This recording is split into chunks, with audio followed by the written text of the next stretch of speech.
नमस्कार दोस्तों, stock market studies में फिर से एक बार आपको बहुत बहुत स्वागत है। तो आज यहाँ पे मैं बात करूंगा एक ऐसे कंपनी के बारे में जो देखा जाए तो एक गवर्नमेंट कंपनी है और एक बैंकिंग से मतलब बिलोंग करते हैं। तो बैंकिंग सेक्टर से बिलोंग करने वाले जितने सारे कंपनीज है उनमें से दो तरीके से कंपनी होते हैं। एक प्राइवेट बैंक होते हैं और दूसरा पब्लिक बैंक होते हैं।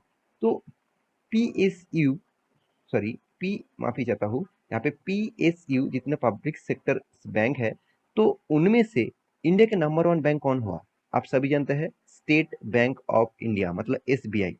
उसके बाद अगर आपको कोई भी कंपनी के ऊपर रिसर्च करना है, कोई भी कंपनी के ऊपर अगर आप कहेंगे सर ऐसे कुछ कंपनी बता दीजिए जिसके ऊपर मैं रिसर्च कर सकूं, जिसके ऊपर मैं निवेश कर सकूं, तो आपको मैं जरूर कहूंगा एसबीआई के बाद जिस कंपनी का नाम आते हैं, बैंक ऑफ बड़ौदा। तो बैंक ऑफ बड़ौदा के बारे में आज डिस्कस करूंगा, क्योंकि बहुत सारे दोस्तों ने कमेंट किया सर एसबीआई के बाद अगर मुझे कोई भी पीएससी बैंक में निवेश करना है तो मैं कौन सा बैंक के ऊपर जा सकता हूँ। तो देखिए, बैंक ऑफ बड़ौदा के ऊपर आप जाएंगे मतलब बैंक ऑफ बड़ौदा के ऊपर आप निवेश करेंगे कि नहीं करेंगे वो अलग बात है। यहाँ पे मैं आपको इस कंपनी के फंडामेंटली, फाइनेंशियली और कंपनी का फ्यूचर का ग्रोथ ऑफ पोटेंशियल मैं आपको दिखाऊंगा।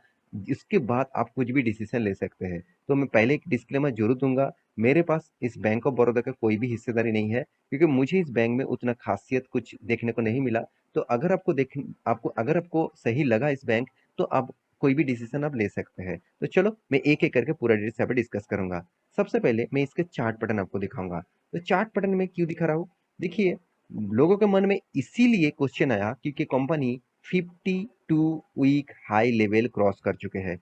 तो इसका अगर आप इसका डेटा देखेंगे तो आप देखेंगे तो निफ्टी पीएससी बैंक, जिसमें बैंक ऑफ बड़ौदा करीबन करीबन सॉरी सॉरी माफी चाहता हूँ, बैंक ऑफ बड़ौदा यहाँ पे देखा जाए तो 52 वीक का हाई पिछले दिनों में ही अचीव किया था और आज भी किया है। तो आप देख सकते हैं 143, तो 143 इसका मतलब हाई है। और इसका लो कितना था? इसका लो था ओनली 73 6। तो यहाँ पे जो हाई हुआ है वो 52 वीक का हाई यहाँ पे कंपनी बना चुके हैं। और कंपनी करीबन करीबन 365 डेज मतलब आज से 365 डेज के अंदर अंदर आप देखेंगे तो कंपनी आपको 64 से 65% रिटर्न दे चुके हैं। देखिए, कोई भी पीएससी बैंक में 60 टू 65 65 टू 64 टू 65% रिटर्न मिलना कोई छोटी मोटी बात नहीं है, बहुत बड़ी बात होते हैं। बहुत सारे कंपनी तो 100% से भी ज्यादा रिटर्न दे देते हैं। तो पीएससी बैंक में जिसका हालत अभी उतना अच्छा नहीं है, जिसका हालत अभी खराब है, तो उस कंपनी में इस तरीके से रिटर्न देना और इस तरीके से रिटर्न मिलना वो बड़ी बात है। तो as a investor, as a long term investor, क्या इस कंपनी के ऊपर निवेश करना चाहिए? तो चलो उसके ऊपर बात कर लेता हूँ। तो एक डेटा आपको मैं दिखाऊंगा, आप देखेंगे तो बैंकिंग का जो मतलब पिछले दिनों का जो डेटा है आप देखेंगे तो कंपनी के ऊपर कितना ट्रेड हुआ। टोटल क्वांटिटी ट्रेडेड आप देखेंगे तो 3 करोड़ का ट्रेड हुआ, मतलब ट्रेड मतलब इंट्राडे का ट्रेड हुआ, तो कोई डिलीवरी नहीं हुआ। तो डिलीवरी कितना क्वांटिटी उठाया गया? करीबन करीबन 69 लैक्स 69 लैक्स 29,368, अराउंड अराउंड 23% आप बोल सकते हैं। तो 23% का यहाँ पे पिछले दिनों में डिलीवरी उठाया गया, तो कोई खराब डिलीवरी नहीं कहूंगा। तो दूसरी बात, कंपनी के कुछ इंफॉर्मेशन आपको यहाँ पे मैं आपके साथ शेयर करूंगा, जो इन्फॉर्मेशन आपको देखना चाहिए। देखिए, सबसे पहली बात, कंपनी के जो प्रोमोटर है उसके पास कितना 63.97% होल्डिंग है। और उनमें से कोई भी शेयर यहाँ पे उन्होंने गिरवी नहीं रखा, मतलब प्लेज नहीं करके रखा। बहुत सारे गवर्नमेंट कंपनी भी ऐसे है खुद का शेयर प्लेजिंग रखा।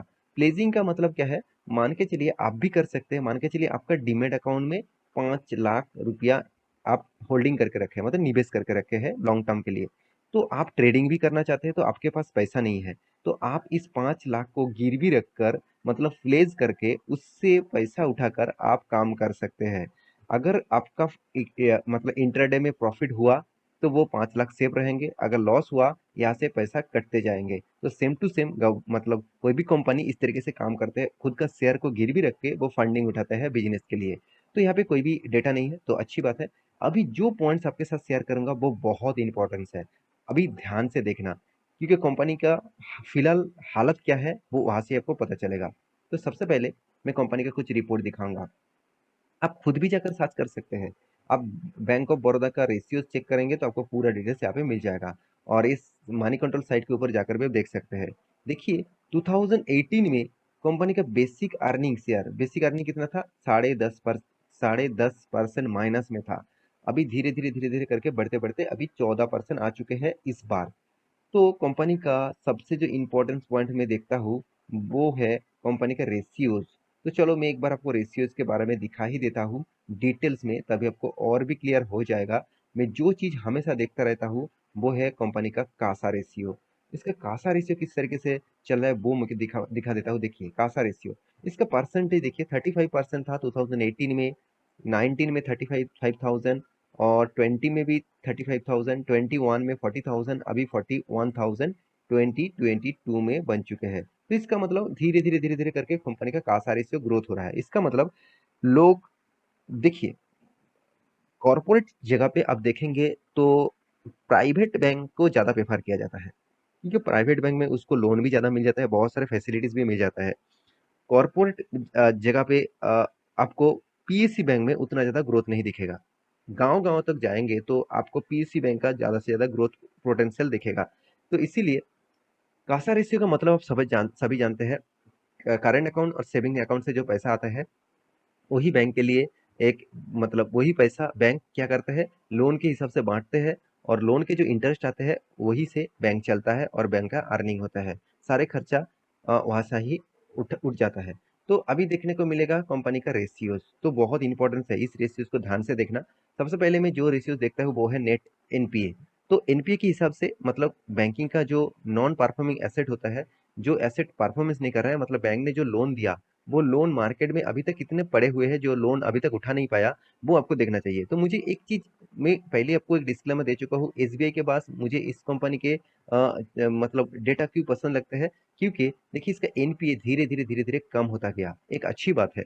हाँ 1.72 कोई कम नहीं है, मैं ये नहीं कहूंगा कि 1.72 है कंपनी बहुत अच्छा है, ऐसे बिल्कुल भी नहीं।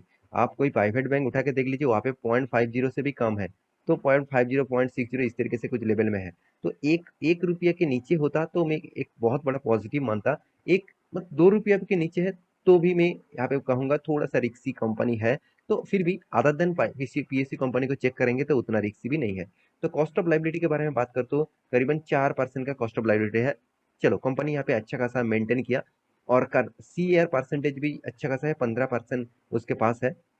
सीआर परसेंटेज क्या होते हैं, कैपिटल एडुकेशन रेशियो। तो कैपिटल एडुकेशन रेशियो जो है वो एक्चुअली आरबीआई हमेशा एक रूल बना के देता है। आरबीआई ने कहा है कि कैपिटल एडुकेशन रेशियो मिनिमम आपको 9% आपके बैंक के हाथ में पैसा होना चाहिए। 9% कैश आपके पास होना चाहिए। जो पैसा आप कभी भी, जो जितने सारे लोग पैसा जमा करके रखे हैं वो पैसा आप कभी भी दे सकते हैं, तो इसलिए 9% आपके पास कैश होना चाहिए।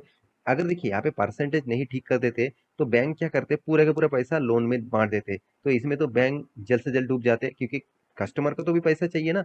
जो लोग सेविंग अकाउंट में, करंट अकाउंट में पैसा रखे हैं उसको तो कभी ना कभी पैसा चाहिए होगा, कभी भी उस बैंक से जाकर उठा सकते हैं। तो इसलिए एक हाथ में कैश भी होना जरूरी है। तो इसलिए आरबीआई ने 9% रूल्स रखा, यहाँ पे 14.5% 15% तक है, अच्छी बात है।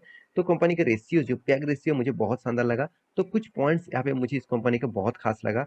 हाँ कुछ पॉइंट्स वीक भी है, कुछ पॉइंट्स पॉजिटिव भी है। वीक पॉइंट्स क्या है मैं आपको बता दूं, कंपनी के पास करीबन 12.5% 13% का कर्जा भी है। चलो कोई बात नहीं, बैंकिंग सेक्टर कर्जा तो लेगा ही। कंपनी का सेल्स ग्रोथ से बहुत ज्यादा मुझे पॉजिटिव लगा प्रॉफिट ग्रोथ। कंपनी का सेल्स बहुत डाउन है, 3 साढ़े 3% कोई सेल्स नहीं होता, मतलब इस तरीके से सेल्स को सेल्स नहीं कहा जाता, बहुत वीक सेल्स कहा जाता है। मगर प्रॉफिट ग्रोथ तो मतलब देखने के लायक है, 151%। अभी देखना है कि ये कंपनी का प्रॉफिट ग्रोथ क्या सर इस बार हुआ है कि पिछले बार भी हुआ था।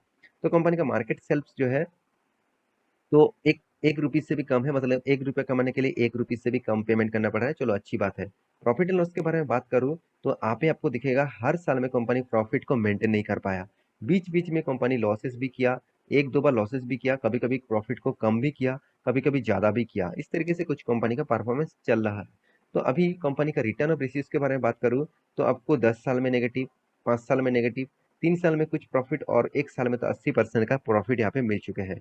तो मैं जरूर कहूंगा इस तरीके से कंपनी आपको शॉर्ट टर्म के लिए 1 साल 2 साल के लिए ठीक है, लॉन्ग टर्म के लिए मतलब एज ए 10 साल 20 साल तक आप अगर होल्ड करेंगे कोई भी पीएससी कंपनी के ऊपर, तो वहां पे आपको थोड़ा सा नहीं बहुत ज्यादा रिस्की गेम खेलना पड़ेगा। तो देखिए कंपनी का जो प्रॉफिट ग्रोथ है तो एक अच्छा खासा लेवल मेंटेन कर रहा है। कंपनी का सेल्स ग्रोथ भी एक एवरेज लेवल में है। रिटर्न ऑफ इक्विटी बहुत बहुत वीक्स है। और साथ ही साथ कंपनी का मतलब कैश फ्लो भी दिखा दूं। देखिए, बीच बीच में कंपनी का कैश फ्लो नेगेटिव में भी चला गया था। इसका मतलब बैंकिंग तो माल तो बेच दिया, मतलब बैंकिंग ने तो लोन तो दे दिया, वो लोन टाइम टू टाइम उठा नहीं पाया, उसका पैसा टाइम टू टाइम नहीं आया, तो इसीलिए उसका मतलब कैश फ्लो भी नेगेटिव दिखाया। इन्वेस्टर के बारे में बात करूं, देखिए इस तरीके से कंपनी के ऊपर एफआईएस तो ज्यादा माल नहीं उठाएगा। इस तरीके से कंपनी के ऊपर पब्लिक ज्यादा माल उठाएगा। और डीएस के पास माल होगा, क्योंकि डीएस के अंदर आपको एलआईसी दिखेगा, क्योंकि लाइफ इंश्योरेंस कॉर्पोरेशन, इस तरीके से life insurance pension fund, life insurance का जितने सारे कंपनीज है, वो इस तरीके से कंपनी के ऊपर माल उठाता है, क्योंकि गवर्नमेंट कंपनी के ऊपर भी माल उठा के रखते हैं। तो मेरे कहने का मतलब है, अगर आप इस कंपनी के ऊपर निवेश कर कर रखे हैं, तो आपके दम से, आपके रिसर्च के बेसिस से निवेश करिए, क्योंकि कंपनी की जो हालत है आप देख सकते हैं। कंपनी एक अच्छा खासा मोमेंटम किया था, बहुत दिनों तक एक ही रेंज में काम किया, उसके बाद स्टॉक क्रैश हुआ, फिर से कंपनी रिकवरी कर रहे हैं। कितना रिकवरी कर पाएंगे वो देखने का लायक है, क्योंकि एक रेंज में आपको बाउंड करके रखा हूँ। अगर 140 लेवल्स क्रॉस करता है, तो आपको 180 लेवल तक जाने का चांसेस है। हाँ, आप कहेंगे सर कितना दिनों में जाएंगे, तो इसका कोई गारंटी नहीं दे सकता, क्योंकि स्टॉक का परफॉर्मेंस के ऊपर डिपेंड करेंगे। तो आशा करता हूँ सारा जानकारी आपको मिल चुका है। मेरे वीडियो को कैसे लगा जरूर कमेंट करना। इसी तरीके से वीडियो पाने के लिए चैनल को सब्सक्राइब भी करना। मिलते हैं नेक्स्ट टॉक लेके, तब तक ले अच्छे से रहिए, अपने ख्याल रखिए, बाय बाय।